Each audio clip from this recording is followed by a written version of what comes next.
ഷൂട്ടിങ്ങിന് വേണ്ടി കൊണ്ടുവന്ന നാട്ടാന കാട്ടിലേക്ക് ഓടിപ്പോയി. എറണാകുളം ഭൂതത്താൻ കെട്ടിൽ തെലുങ്ക് സിനിമയുടെ ഷൂട്ടിങ്ങിന് കൊണ്ടുവന്ന പുതുപ്പള്ളി സാധു എന്ന ആനയാണ് കാട്ടിലേക്ക് ഓടിക്കയറിയത്.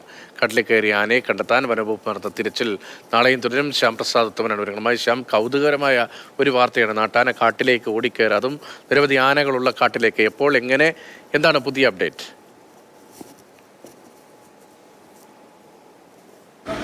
രതീഷ, ഇന്ന് വൈകിട്ട് 5:30 കൂടിയാണ് ഇങ്ങനൊരു സംഭവം നടക്കുന്നത്. അതായത് ഇന്ന് വൈകിട്ട് 5:30 ഈ ആനയുടെ ഷൂട്ടിംഗ് കഴിഞ്ഞ് ഈ ആനയെ കയറ്റാൻ നേരത്താണ്, വാഹനത്തിലേക്ക് കയറ്റാൻ നേരത്താണ് ഇത്തരമൊരു സംഭവം നടക്കുന്നത്. അതായത് 3 പിടിയാനകളും 2 കൊമ്പനാനകളുമാണ് ഉണ്ടായിരുന്നത്. അതായത് ഈ പുതുപ്പള്ളി സാധു ഉൾപ്പെടെ 2 കൊമ്പനാനയാണ്.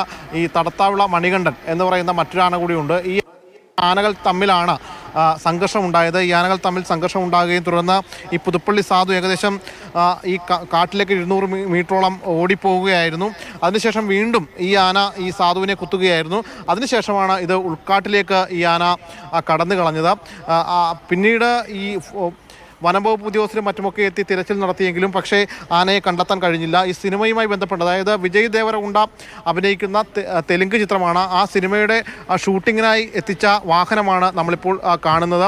അതായത് കാടിനുള്ളിൽ ഏകദേശം 5 ആനകൾ, അതായത് ഈ 2 കൊമ്പൻ, അതിനിടയിൽ കാട്ടാനകൾ ഉൾപ്പെടെ കടന്നു വരുന്ന രംഗം ചിത്രീകരിച്ച ശേഷം പിന്നീട് ഈ ആനകളെ പുറത്തേക്ക് കൊണ്ടുവരുന്ന സംഭവം ഉണ്ടാകുന്നത് ഏകദേശം വൈകിട്ട് 5:30 കൂടിയാണ് ഈ സംഭവം നടക്കുന്നത്.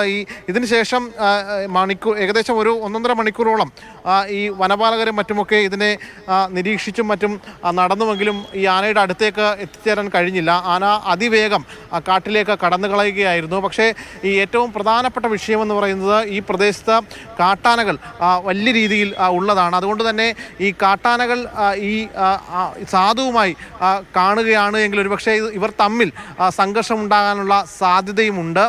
അതും തള്ളിക്കളയാൻ കഴിയുകയില്ല. കാരണം ഏറ്റവും കൂടുതൽ കാട്ടാനകളുള്ള ഒരു റേഞ്ച് കൂടിയാണ് ഈ തുണ്ടം ഫോറസ്റ്റ് റേഞ്ച്. ഈ റേഞ്ചിലാണ് ഇത്തരമൊരു സംഭവം ഉണ്ടായത്. അതുകൊണ്ട് തന്നെ നിലവിൽ ഇപ്പോൾ ഒരു നിരീക്ഷണം എന്ന രീതിയിൽ ചില ഫോറസ്റ്റ് ഉദ്യോഗസ്ഥരെ, അതായത് പരിചയസമ്പന്നരായിട്ടുള്ള 1-2 ഫോറസ്റ്റ് ഉദ്യോഗസ്ഥരെ നിലവിലിട്ടിട്ടുണ്ട്. അതിനുശേഷം രാവിലെ 6 മണിക്ക് ശേഷമായിരിക്കും ഈ ആനയ്ക്ക് വേണ്ടിയിട്ടുള്ള ഒരു മുഴുവൻ സമയ തിരച്ചിലേക്ക് ഫോറസ്റ്റ് ഉദ്യോഗസ്ഥർ കടക്കുകയുള്ളൂ. കാരണം ഈ കാട്ടാനകളും മറ്റും കൂടുതലുള്ള ഈ സ്ഥലത്ത് ഇപ്പോൾ ഈ രാത്രിയിൽ വെളിച്ചവും മറ്റും ഒന്നും തന്നെ ഇല്ലാതെ തിരയുക എന്ന് പറയുന്നത് ദുഷ്കരമാണ്. കാരണം കൂടുതൽ കാട്ടാനകൾ ഉള്ളതാണ് ഏറ്റവും പ്രധാനമായും ഈ തിരച്ചിലിനെ ദുഷ്കരമാക്കുന്നത്. നിലവിൽ ഈ ആന അത്തരത്തിൽ വലിയ രീതിയിലേക്ക് കാട്ടിലേക്ക് പോവുകയില്ല എന്നാണ് ശ്യാം പ്രസാദ് ഉത്തമനാണ് വിവരങ്ങൾ നൽകിക്കൊണ്ടിരിക്കുന്നത്. നാളെ തിരച്ചിൽ പുനരാരംഭിക്കുമെന്നാണ് ശ്യാം നൽകുന്ന വിവരം.